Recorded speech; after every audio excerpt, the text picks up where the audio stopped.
Nous sommes à moins de 6 mois des élections générales en République démocratique du Congo.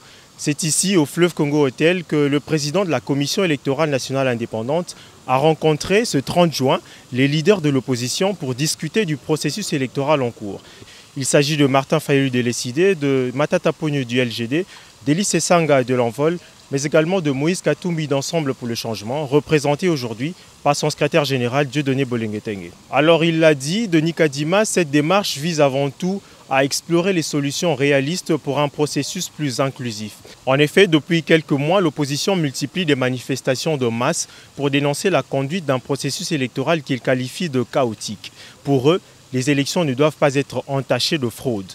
Durant plus de 4 heures, les opposants politiques congolais ont passé en revue tout ce qu'ils qualifient de problèmes pouvant entraver le bon déroulement du processus électoral en RDC. Nous avons passé en revue tous les problèmes que nous posons, c'est-à-dire problèmes dès le commencement de la loi portant organisation et fonctionnement de la CENI, la composition de la CENI, le problème de la loi électorale, des faiblesses de cette loi, des points de désaccord qui se trouvent dans cette loi, le problème de l'inclusivité des candidats qui sont embêtés aujourd'hui. Ils n'ont pas la possibilité de s'émouvoir correctement, ils sont convoqués à tout moment. Nous avons parlé de problèmes surtout de la confection du fichier électoral. Ces fichiers, d'après nous, a été confectionné dans des conditions opaques.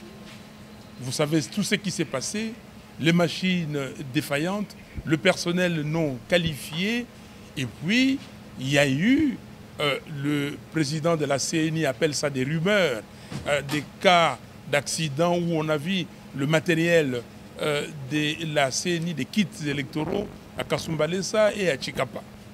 Et nous voulions avoir des précisions et pour savoir qu'est-ce que nous faisons aujourd'hui.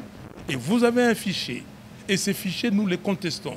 Ces fichiers n'ont pas été créés par un organisme indépendant, qualifié, réputé, avec nos auditeurs à nous, nos observateurs, pour attester que les fichiers est réellement fiable. L'opposition a formulé plusieurs recommandations, notamment ils exigent l'audit du fichier électoral par un cabinet international indépendant, mais aussi réputé. Le président de la CENI maintient que ce fichier est fiable d'après lui. Il dit que ce fichier a été audité et que son audit à lui a fait une recommandation qu'il va appliquer, implémenter. C'est quoi cette recommandation? C'est afficher les noms des électeurs tels que recensés. Nous avons dit, nous sommes d'accord que vous affichez les noms des électeurs, mais ce n'est pas suffisant. Il faut aller au-delà. Il faut l'audit externe par un cabinet réputé, indépendant de ces fichiers électoraux. Donc, pour l'instant, il a pris cette proposition qu'il va amener à la plénière de la commission électorale et après, nous aurons la réponse. Nous avons suggéré que la semaine prochaine, ils reviennent à nous pour nous donner la réponse à cette question. On a posé des questions liées à la sécurité et à l'argent. Oui, le président de la CENI a dit que pour lui, il attend, il a 6 ou 7 mois d'arriéré et que le gouvernement a promis 100 millions qui doivent être décaissés incessamment. Et la question de la sécurité, nous avons posé, mais ces questions-là, ce n'est pas à lui de résoudre parce que ce n'est pas lui qui gère le pays. Alors une chose est sûre, c'est que les opposants congolais restent tous unanimes sur le fait que le processus électoral ne doit pas s'arrêter.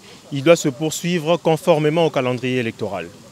Donc, ce qu'il faut comprendre, nous avons suggéré au président de la CENI que nous puissions tous avancer. Vous affichez la liste, les opérations continuent, mais l'audit aussi s'est fait.